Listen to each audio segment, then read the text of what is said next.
యాత్రలో ఉన్నారు, నా పిల్లలు ఉన్నారు, వాళ్ళకి రక్షణ లేదు, నా కుటుంబస్తులు ఉన్నారు, రక్షణ లేదు, వాళ్ళు సందేహించే వస్తారు.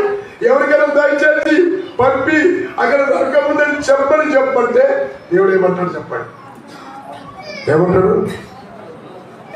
ఏం అవసరం లేదు, ఆ మైక్ లో ఎట్లా అరుస్తున్నాడు చూడు, ఆయన చూడు అంట.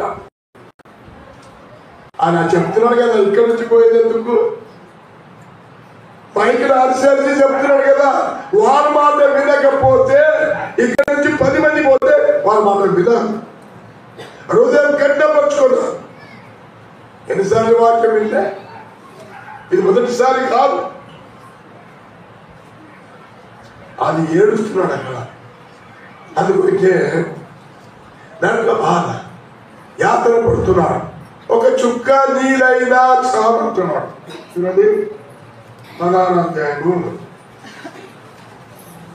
23వ వచనం. సార్ అప్పుడు అతడు ధనవంతుడు పాతాళంలో బాధపడుచు కనులెత్తి దూరం నుండి అబ్రాహామును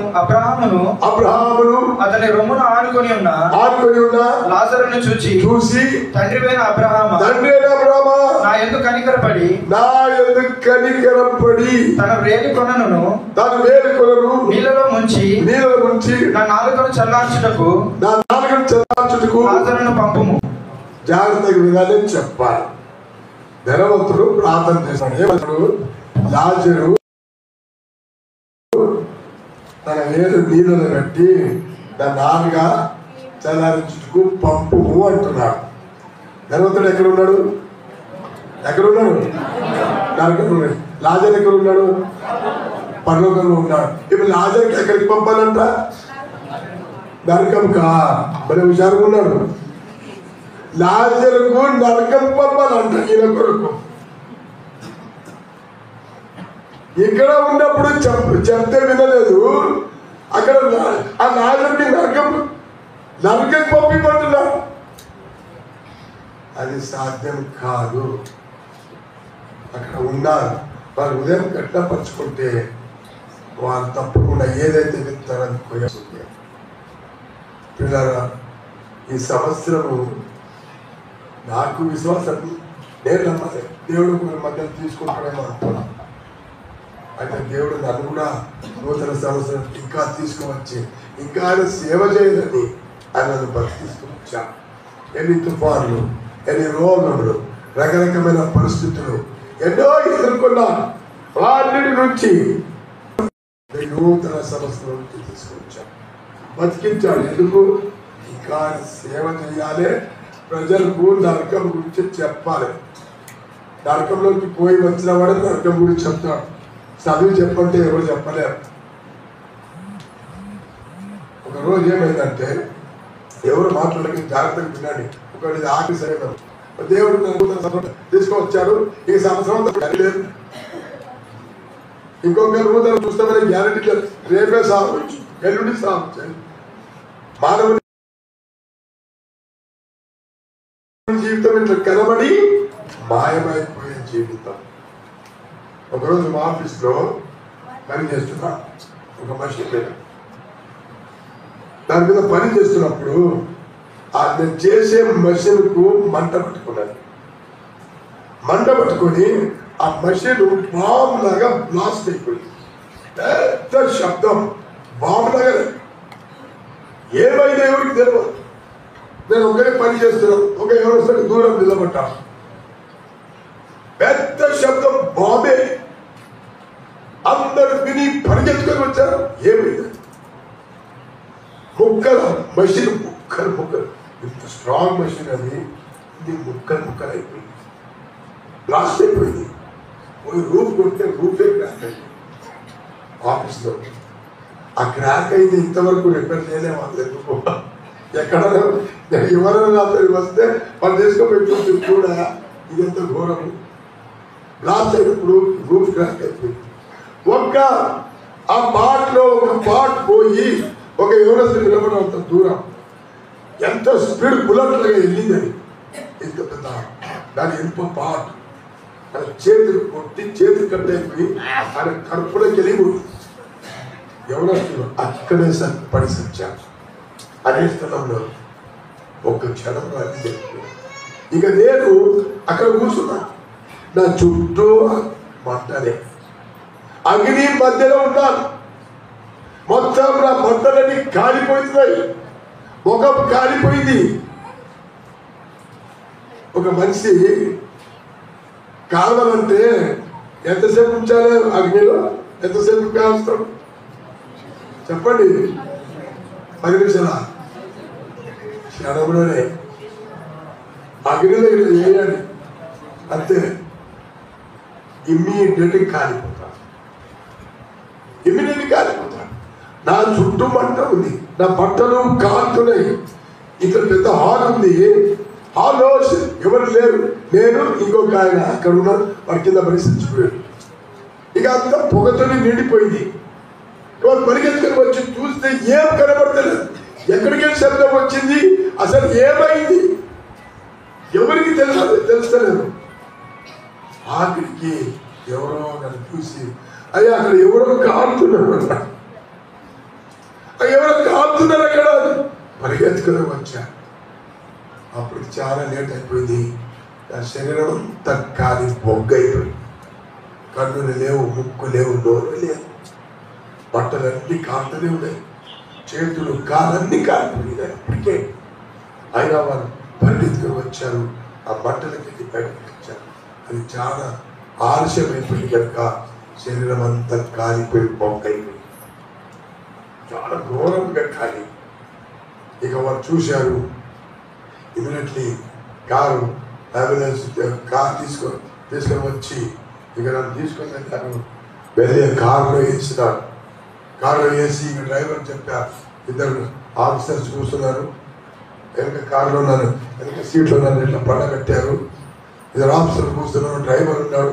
చెప్పారు ఎక్కడ ఆపొద్దు, అది మే నెల, భయంకరమైన ఎండ బయట, ఆ ఎండలో మనది కాలింది, ఆ వేదన నేను తట్టుకోలేకపోయింది. భయంకరమైన వేదన, ఆ మంట ఈ మంట. కారులో ఏడుస్తున్నా. డ్రైవర్ చెప్పారు ఎక్కడ ఆపొద్దు, ఆయన ప్రమాదంలో ఉన్నాడు, ఇమీడియట్లీ హాస్పిటల్ తీసుకుని వెళ్ళాను. ఆ డ్రైవర్ స్పీడ్గా వెళ్తున్నాడు. ఇప్పుడు ఏమైతుందో తెలియదు, నేను పొరుతున్నాను, అరుస్తున్నాను. వాళ్ళు చెప్పారు అయ్యా దయచేస్తాను కొంచెం హాస్పిటల్కి, ఆవిడ మీద నీళ్ళు పోయండి. ఇది నేను బట్టలు భరించలేకపోతున్నా.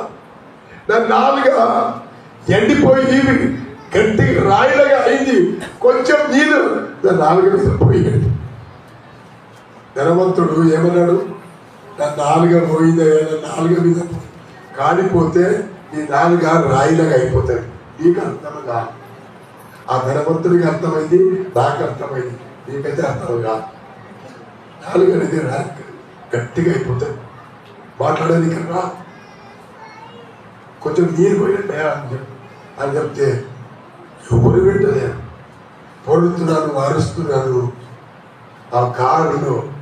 అప్పుడు నాకు ఒకటి జ్ఞాపకం వచ్చింది. నేను మంట నుంచి బయటకు వచ్చాను, తట్టుకోలేకపోతున్నాను. ఒక వ్యక్తి పాపంలో చనిపోయి నరకం వెళ్తే ఎట్లా సహిస్తాడు? నేను అగ్ని నుంచి బయటికి వచ్చి ఈ మంట నేను భరించలేకపోతున్నాను. పాపంలో చనిపోయిన వ్యక్తి నరకం వెళ్ళి దివారాత్రి కాల్తూనే ఉంటాడు, ఎవడు ప్రార్థన వినడు. ఇది కథ కాదు, ఇది సత్యం. యేసుక్రీస్తు ప్రభు ఏదో అబద్ధమైన బోధ చెప్పడానికి రాలే లోకం. బైబిల్లో పరలోకం కంటే నరకం గురించి యేసు ఎక్కువ చెప్పాడు. 4 సువార్తలు చదివి చూడండి. నరకం నుంచి ఎంతగా చెప్పిండు, పరలోకం గురించి ఎంత, నరకం గురించినే ఎక్కువగా చెప్తూ వచ్చాడు, ప్రజలను హెచ్చరిస్తూ వచ్చాడు. అది ఘోరమైన స్థలం. ఇక నేను అది నాకు జ్ఞాపకం వచ్చింది. నేను అగ్ని నుంచి బయటకు వచ్చాను, చేతులన్నీ కాలిపోయినాయి, ముఖమంతా కాలిపోయింది, కళ్ళు లేవు, కళ్ళు కూడా కాలేదు, మొత్తం శరీరం అంతా కాలి, బట్టలు కూడా కాలిపోయినాయి. ఆ కాలిపోయిన పట్ల దాంతోనే తీసుకుని వెళ్ళాను హాస్పిటల్కు.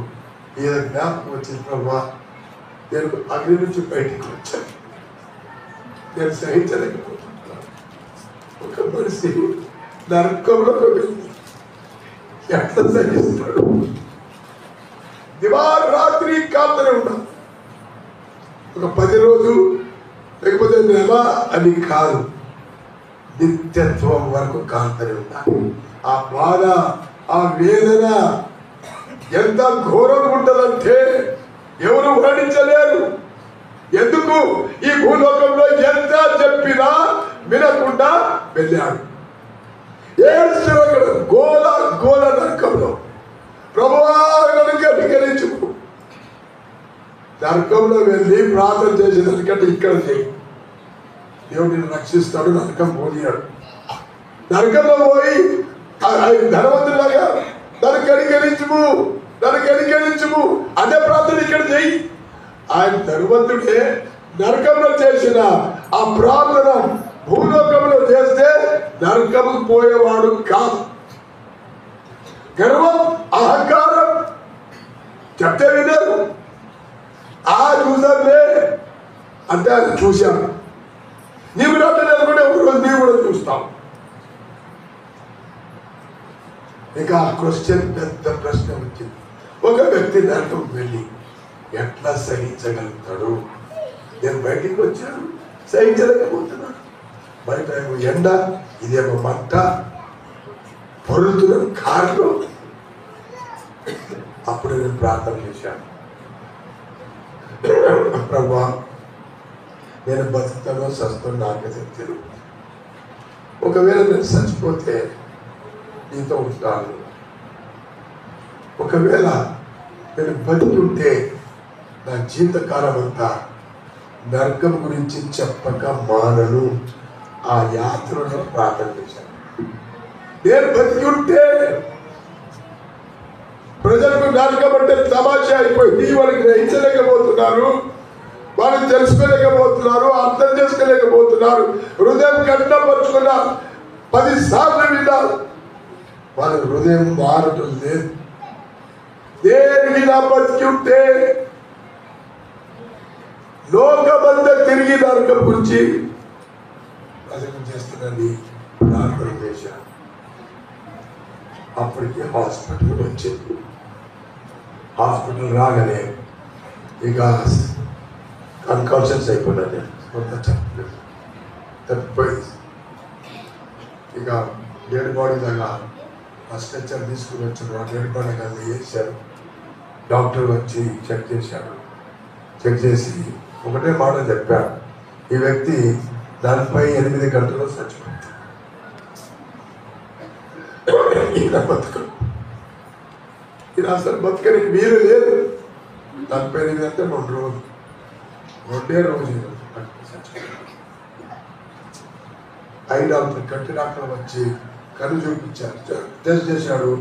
చేయలేకపోయినాడు. ఎందుకు చేయలేకపోయినంటే ఈ 2 కళ్ళు కాలిపోయి అతుకొని పోయినాయి. ఇట్లా మొత్తం అతుకొని పోయి పేస్ట్ లాగా మొత్తం కాలిపోయి. అలా నా కళ్ళు చూశాడు, ఓపెన్ చేయలేకపోయాడు, తెరవలేకపోయాడు. కాలు గట్టిగా పోయినాయి, కాలిపోయింది. ఇక ఆయన ఒకటే మాట చెప్పాడు, ఈ వ్యక్తి బతికినా కానీ ఈయన జీవితకాలం అంతా గుడ్డోడే ఉంటాడు. ఇక 2 కళ్ళు పోయినాయి అని చెప్పాను. ఆ డాక్టర్ ఏమో 2 రోజులు సస్తాను, ఆయన ఏమో బతికిన జీవితకాలంతో గుడ్డోడే ఉంటాడు. కొనుక్కొని హాస్పిటల్ చేశాను. అప్పటికే బతికి బ్రతుకున్నాడు బెడ్రూమ్లో. ఇదంతా ఇక్కడ హైదరాబాద్లోనే జరిగిందా? పక్షిగూడలో పెద్ద ఆఫీస్ ఉంది, అక్కడ MGRI అంతా జరిగింది. అయితే ఎవరో చెప్తే ఇమీడియట్లీ వ్యాన్ తీసుకొని కొంతమంది పెద్దలు తీసుకొని హాస్పిటల్కి వచ్చాను. బస్సు ప్రజలు వచ్చి చూశాను నా పరిస్థితి. ఒక డెడ్ బాడీ చేశాను. దాన్ని ఏం చెప్పారు డాక్టర్ అడిగాడు. నా భార్య మన అప్పటికే వచ్చేసింది. ఇక వాళ్ళు చెప్పారు కదా అన్నారు. డాక్టర్ చెప్పాడు 2 రోజులు చచ్చిపోతాడు. బతకడానికి వీలు లేదని చెప్పాను. పర్వాలేదు, మన దేవుడు గొప్పవా. ప్రార్థన చేస్తాను, ప్రార్థన చేశాను, పెద్దలు వచ్చారు, ప్రార్థన చేశాను, దివారాత్రి ప్రార్థన చేస్తూ వచ్చాను. గంటలు టైం చూస్తున్నారు, 10 గంటల 20 గంటల ఒక రోజు అయిపోయి చూస్తూ ఉంటారు. ఏమైంది ఇంకా గుండె కొంచెం కొట్టుకుంటూనే ఉండాలి. 2 రోజులు అయింది, 48 గంటలు కూడా అయిపోయినాయి. ఇంకా మళ్ళీ చెక్ చేస్తున్నారు. మన మాటకి డాక్టర్స్ దర్శిస్తున్నారు, ఎందుకంటే టైం లేదు కదా, చెప్తూనే ఉన్నారు. ఇంకా అక్కడ ప్రాణం ఉంది. 2 రోజులు అయిపోయారు, 3 రోజులు, 4 రోజులు అయింది. మళ్ళీ డాక్టర్ వచ్చారు, మళ్ళీ చెక్ చేశారు, మళ్ళీ చూశారు. అప్పుడు చెప్పారు, ఒక ఏదో 10% ఇంప్రూవ్మెంట్ ఉంది, అయినా మేము ఏం చెప్పలేదు. ఇప్పుడే ఇంకా కొన్ని రోజుల అబ్జర్వేషన్లో ఉండాలి. 3 రోజు 5 వారాలు చచ్చిపోలే.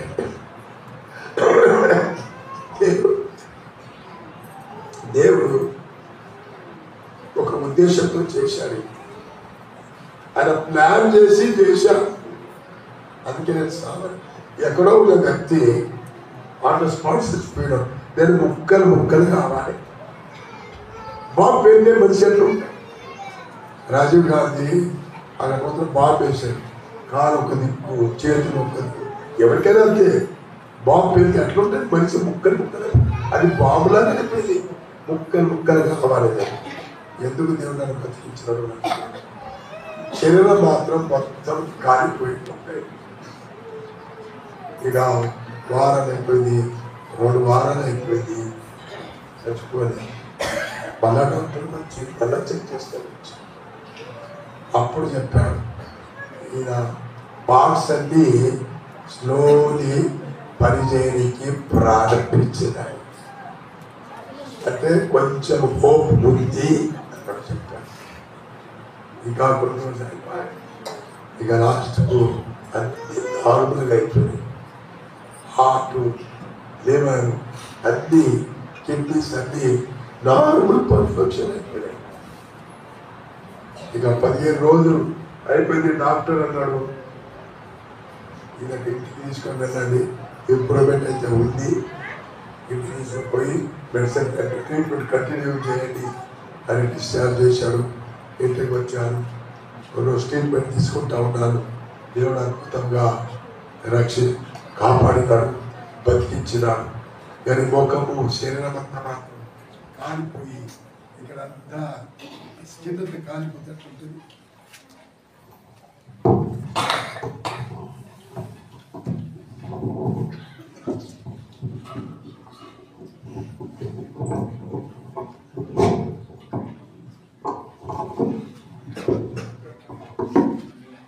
స్కిన్ అంతా మొత్తం కాలిపోతే గట్టిగా అయిపోతుంది. ఇక హాస్పిటల్లో సెలాలు పెట్టి అంతా ఆ కాలిపోయిన చర్మం అంతా కట్ చేసి అంత క్లీన్, శరీరం అంతా క్లీన్ చేస్తూ వచ్చారు. ముఖమంతా తెల్లగా అయిపోయింది, అమెరికా లాగా. కానీ నేను ఏ పేస్ట్ పెట్టలే, ఏం పెట్టలే. దేవుడు ఈ కలర్ మళ్ళీ ఎందుకు ఇచ్చాడు? సాధారణమైన కనిపించాడు. అప్పుడు చూస్తే నన్ను గుర్తుపట్టకపోతే తెల్లగా కాలిపోయిన వాళ్ళు ఎట్లా ఉంటుంది, అంత భయంకరంగా. అయితే దేవుడు అద్భుతంగా కాపాడి ఆయన నన్ను బతికించినాడు. ఎందుకు బతికించినాడు నీకు చెప్పడానికి, నరకం గురించి. ఇంకా వినకపోతే ఇంకా నీ ఇష్టం, ఇంతకంటే ఎక్కువ ఎవరు చెప్పాలి? నరకం నుంచి ఒక మనిషి రానికి మీకు పాసిబుల్ ఎవరు రాదు. అందుకే దేవుడు నన్ను ఇక్కడే నరకం చూపించి నిలబెట్టి చంపిస్తున్నాడు. భయంకరమైన వేద, భయంకర యాత్ర. తర్వాత ఈ కళ్ళు తెరవబడ్డాయి. డాక్టర్ వచ్చి కళ్ళు చెక్ చేశాడు, వండర్ అయిపోయినాడు. ఈయన 2 కళ్ళు పర్ఫెక్ట్గా ఉన్నాయి అన్నాడు. ఆయననే ఫుడ్డైతే అన్నాడు, ఎప్పుడు చూసి అంటాడు, ఈయన 2 కళ్ళు పర్ఫెక్ట్గా ఉన్నాయి. ఇప్పటికీ అర్థం లేకుండా అన్నీ చదువుతాడు. నా వయసు 78. ఇప్పుడు చర్చిలో అందరూ కట్టుకుంటారు. దేవుడు నా కళ్ళు దృష్టి బాగా చేశాడు. ఎందుకు? అగ్నిలో పరీక్షించబడ్డాయి. 2 కళ్ళు అగ్నిలో పరీక్షించబడ్డాయి కనుక నా దృష్టి చక్కగా చేశాను. మంచిగా చదువుతాను, బైబిల్ చదువుతూ ఉంటే ఇంకా బైబిల్ కూడా చదువుతాను.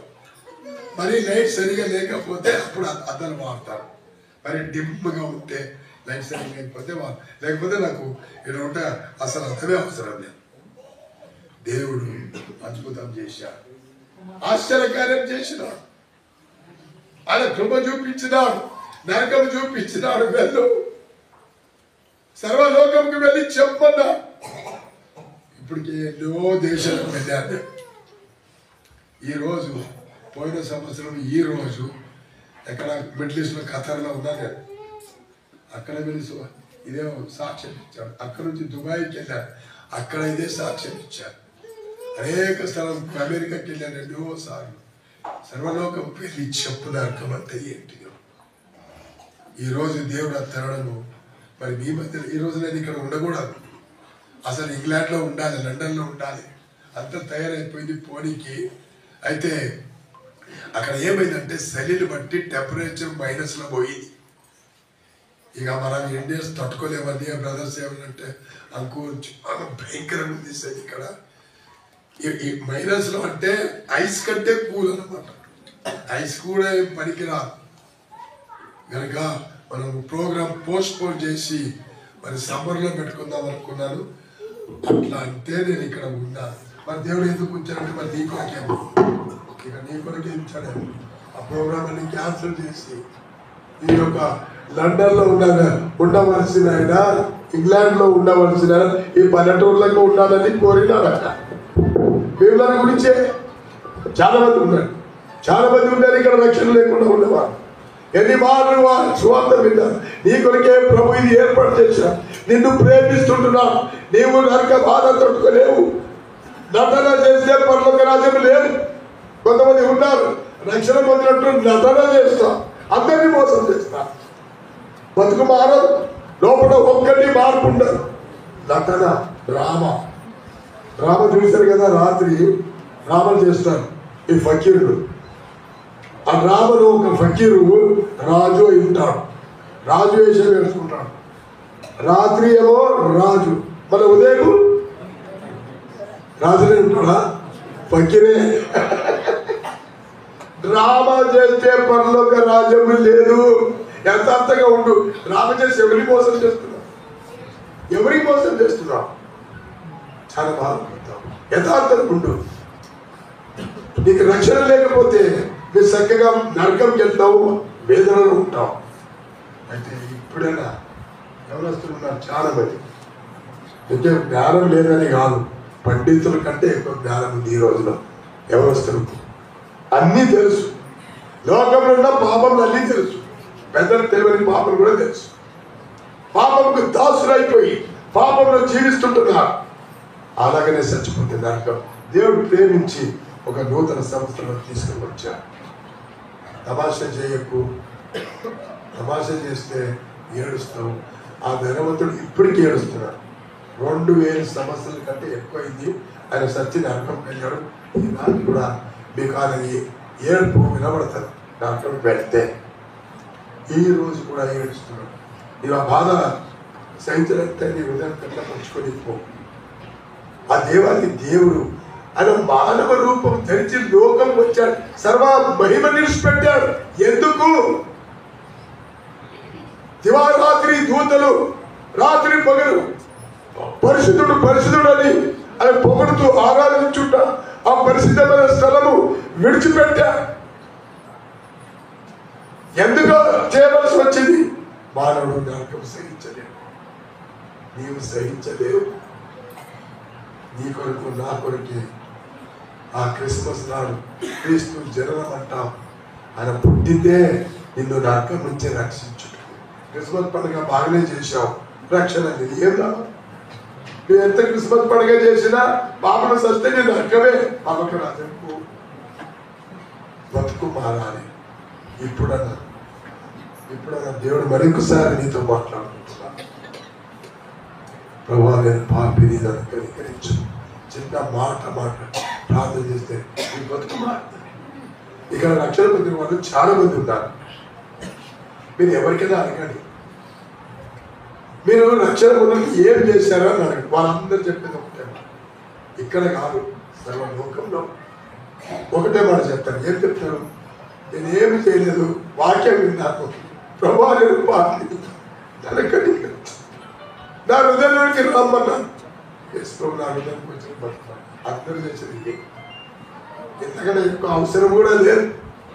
ప్రభావం పాపిని నన్ను కనికరించు, నా హృదయంలోకి రమ్ము.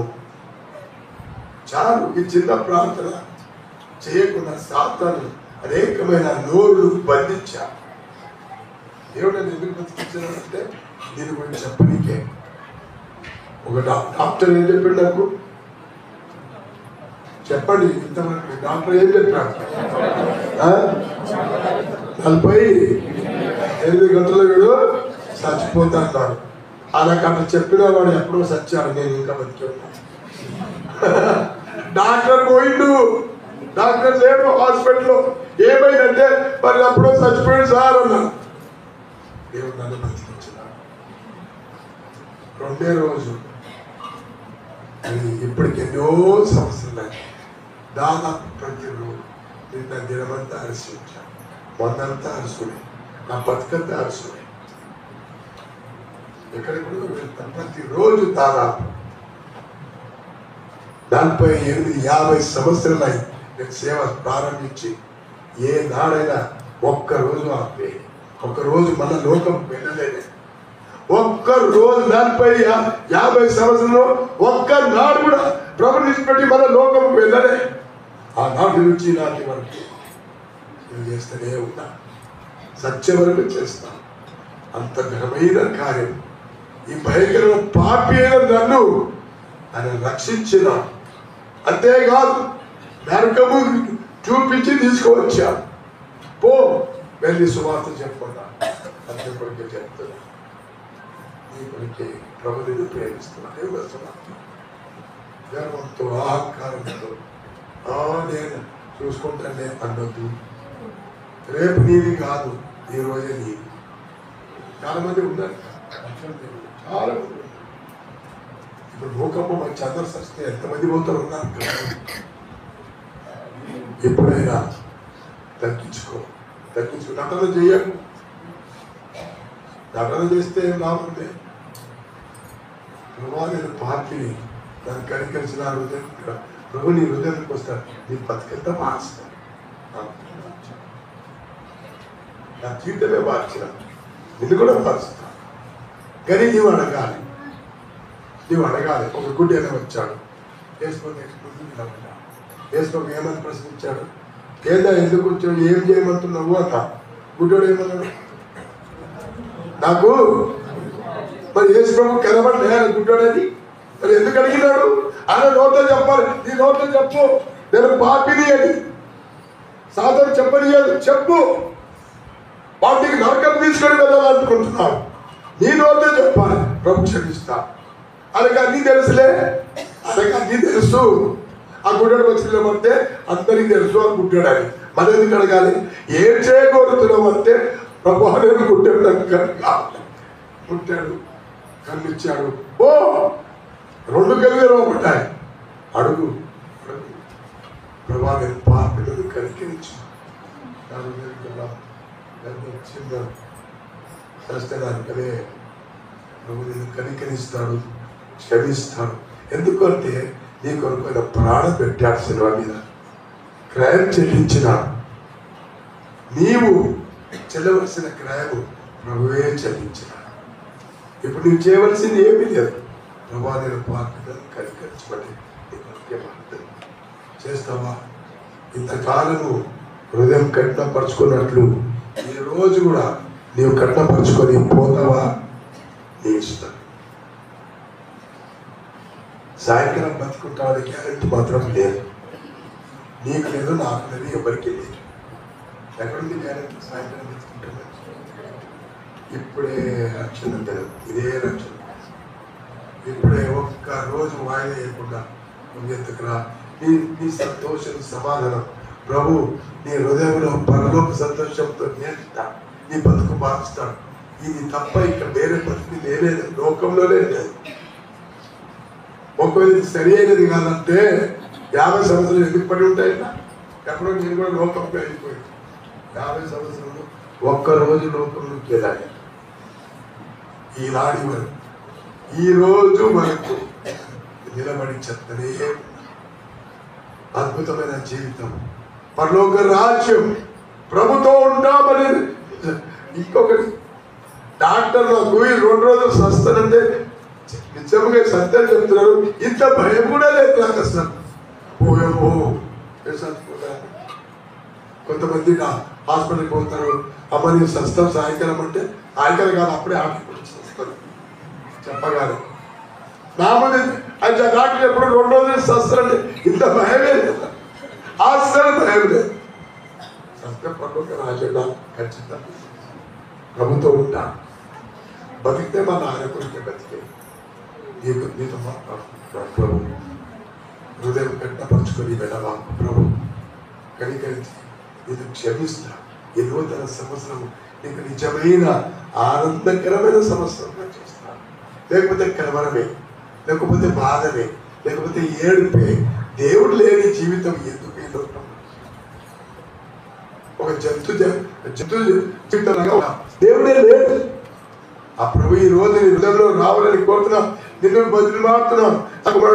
నా కుమార్తె నీ హృదయంలోనికి వస్తా, నన్ను అంగీకరించు ప్రభా. నేను పాపిని, నన్ను కనికరించు. నా హృదయం దాంట్లో నుంచి తప్పిస్తాను, దాన్ని ప్రార్థన చేస్తాను. పోయి లేవద్దు, మోకరించండి. ఎవరైతే మోకరించగలుగుతారో అయిపోయింది మీటింగు. అందరూ మోకరించండి. దేవుని సన్నిధి మన మధ్యలో ఉంటుంది. నేను క్రైస్తవుడైనా పర్వాలేదు, నేను మతంలో ఉన్నాను, నేను పరలోక రాజ్యం చెప్తాను, అసలు పరలోక రాజ్యం చెప్తాను అన్నావు. క్రైస్తవుడైనా కానీ బతుకు మారాలి, జీవితం మాట్లాడదు. నువ్వు తిరిగి జన్మించాలి, నువ్వు రక్షణ పొందాలి, నమ్మాలి. యేసు ప్రభువును రక్షకుడని నమ్మాలి. నమ్మి దీక్షను పొందేవాడు నమ్మి బాధ్యత పొందేవాడు రక్షింపబడతాడు. ఈరోజు ప్రభు నీతో మాట్లాడుతుంటున్నాడు. షే బాబు కూర్చో, జరా కూర్చో, కూర్చోయా, తిరుగుకు. ఎవరు దయచేసి అక్కడ కాలం పట్టించారు. చాలా శ్రేష్టమైన శ్రమ దొరుకుతుందో అని భరోసా లేదు. ఇదే శ్రేష్టమైన శ్రమ. ప్రభు మన మధ్యలో ఉన్నాడు. ఎంతో మౌనంగా గౌరవంగా ప్రభు సన్నిధిలో ఉందాం. సైలెంట్ గా ప్రార్థన చేయి. నీకు రక్షణ లేదని నీకు బాగా తెలుసు. ఒక్క మాట, ప్రభావాన్ని క్షమించి, నేను పాపిని సార్, ప్రభు నేను క్షమిస్తాను. మాట్లాడద్దు. ఒక్క చిన్న ప్రార్థన, ప్రభు నేను పాపిని క్షమించు.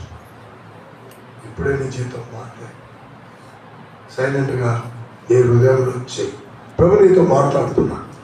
ప్రభా నీ హృదయం, నా హృదయం నీకు ఇస్తా, దయచేసి నా హృదయంలోనికి రాదు, నన్ను కనికరించుము, నాకు సహాయం ఇచ్చు. చిన్న ప్రార్థన, నీ మాటలే, నీకు తెలిసిన మాటలనే, తెలిసిన భాషలోనే నేను మాట్లాడు. ప్రభు నీ పక్కకి నిలబడ్డా. దేవుడు నీ హృదయ వాక్య దగ్గర నిలబడి తడుతున్నాను. ఎవరైనా తెలిసిన నేను లోపలికి వస్తానని నిలబడ్డాను. అని అంగీకరిస్తావా? లేకపోతే ధిక్కరించి నిరాకరించి వెళ్ళిపోతావా? నాకు వద్దని పోతావా? లేకపోతే ప్రభువా ఏదో ఒకటి చెయ్యాలి, ఏదో ఒకటి చెయ్యాలి. నేను ఏది చేయాలంటే అది మీరే కాదు. అది నిరాకరించి వెళ్ళిపో, లేకపోతే అంగీకరించు. కింద ప్రార్థన మౌనంగా అటు ఇటు చూడొద్దు, దయచేసి మాట్లాడద్దు. మౌనంగా ప్రార్థనలో చిన్న ప్రార్థన చేయి. ప్రభావం వాక్యం అది క్షమించుతాను.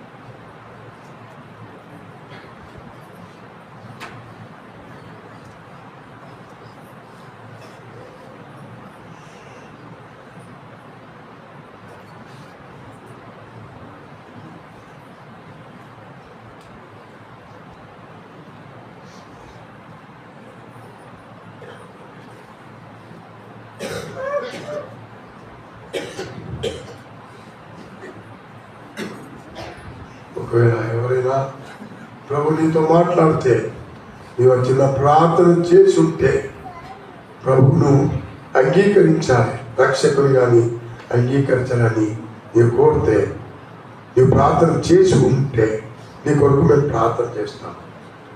ప్రభువును అంగీకరించాలని, ప్రభువుని విశ్వాసం ఉంచాలని, రక్షణ పొందాలని ఆశ ఎవరికైనా ఉంటే మీ కొరకు ప్రార్థన చేస్తాము. అసలు వారు ధైర్యంగా తమ చేతులు కనబడినట్లు పైకెత్తి చూపించాడు. ఎవరైతే ప్రభువును అంగీకరించాలనుకుంటున్నారో మీ చేతులు పైకెత్తి చూపించాడు. నరకం తట్టుకోగలవు ఎవరైనా కానీ.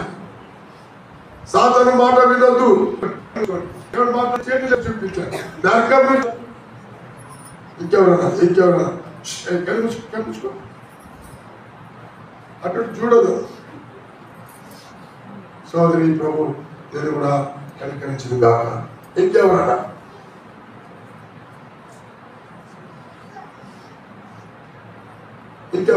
సోదరి ప్రభు నిన్ను కూడా దీవించును గాక, గొప్ప రక్షణ ఆనందంతో నింపును గాక. ఇంకెవరన్నా ఇంతకుముందు తీర్మానం చేసుకొని వారు ఇంకెవరైనా ఉంటే ప్రభు పిలుస్తున్నారు రండి. ఇంకెవరన్నా ప్రార్థన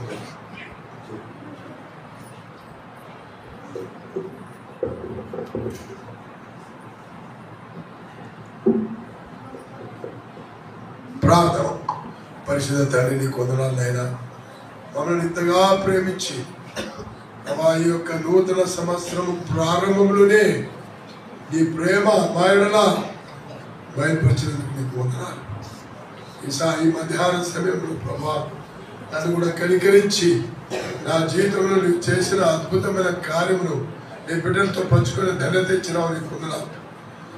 ఎవరైతే తగ్గించుకొని ప్రభా తీర్మానం చేసుకొని చేతులు ఎత్తారో వారి కొరకు ప్రార్థిస్తుంటున్నాం. దయచేసి వారిని బలపరచుము, వారిని స్థిరపరచుము, ఈ రాజ్యం కొరకు వారిని సిద్ధపరచుము. నీ వచ్చే పర్యంత వరకు ఆ బిడ్డను కాపాడి భద్రపరచమని ప్రార్థన. ఎవరైతే హృదయం కట్టపరుచుకున్నారో వాళ్ళతో కూడా మాట్లాడు ప్రభా. ఇక సమయం లేదు, రేపు ఉంటామనే నిరీక్షణ లేదు. వాళ్ళని కూడా నువ్వు దర్శించమని ప్రార్థిస్తూ నువ్వు చేసిన ఘనమైన కార్యమును బట్టి నీకు వందనాలు స్తోత్రం చెల్లిస్తూ యేసు ప్రభు పరిశుద్ధమైన నామములో ప్రార్థించి పెట్టుకుంటున్నాం తండ్రి, ఆమేన్.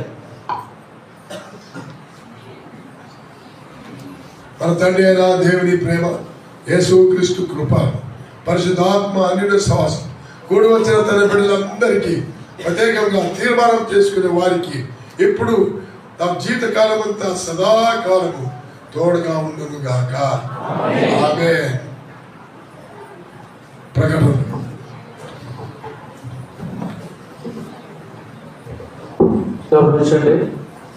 మీటింగ్ అయిపోయింది, భోజన సహవాసం ఉంటుంది.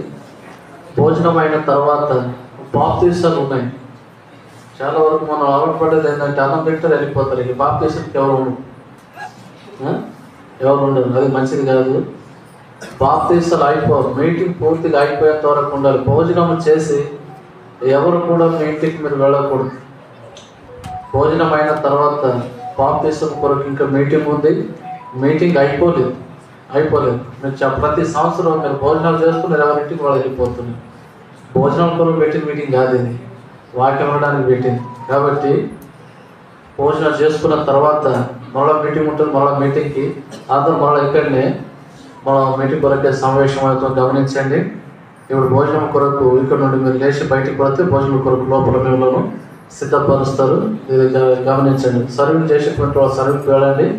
సర్వింగ్ దగ్గర భాస్కర్ అని ఉన్న నిర్మయన గాబ్రియల్ అన్న వీళ్ళందరూ చూసుకుంటారు. వాళ్ళు చెప్పినట్లుగా చేయాలి. అంతేగాని వడ్డించేటప్పుడు మీకు దర్శనం ఉంటే 2 గంటలు వేయటం, తెలవనం ఉంటే 1 గంట వేయటం, లేకుంటే అసలుకి వేయకపోవటం, ఇట్లా ఎవరు వాళ్ళు ఎవరిని సర్వింగ్ చేయమంటే వాళ్ళు సర్వింగ్ చేయాలి. మిష్టానుసారంగా బకెట్లు తీసుకొచ్చి వడ్డించటం, ఎక్కువ తక్కువ వేయడం, మందిరంలో కలువలు పెట్టడం, ఇట్లా చేసేటువంటి వాళ్ళు ఎవరు కూడా సర్వింగ్ రావు. ముందే చెప్తున్నా, మొక్కలు చూసి వేసేటువంటి వాళ్ళు ఎవరు సర్వింగ్ చేయరు. మీరు ఏమైనా అనుకోని సిస్టర్స్ మందిరం లోపలనే ఉంటుంది. బ్రదర్స్ని పోపే పెడతారా? సరే, ఇక్కడ కూర్చొని కలిగిన కాడికి కూర్చోండి, మిగిలితే తర్వాత ఆలోచన చేస్తారు. కాబట్టి అందరికి ప్రైజ్లు అడిగే మీటింగ్ అయిపోయింది. మీరు అందరూ లేచి బయటికి వెళ్తే భోజనం కొరకు లోపల సిద్ధపరుస్తారు.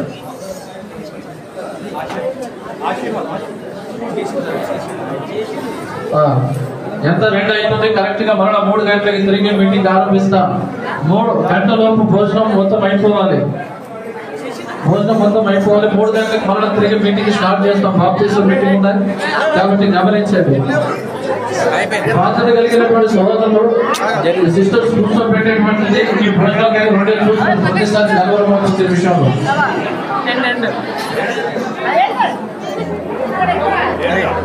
త్వరగా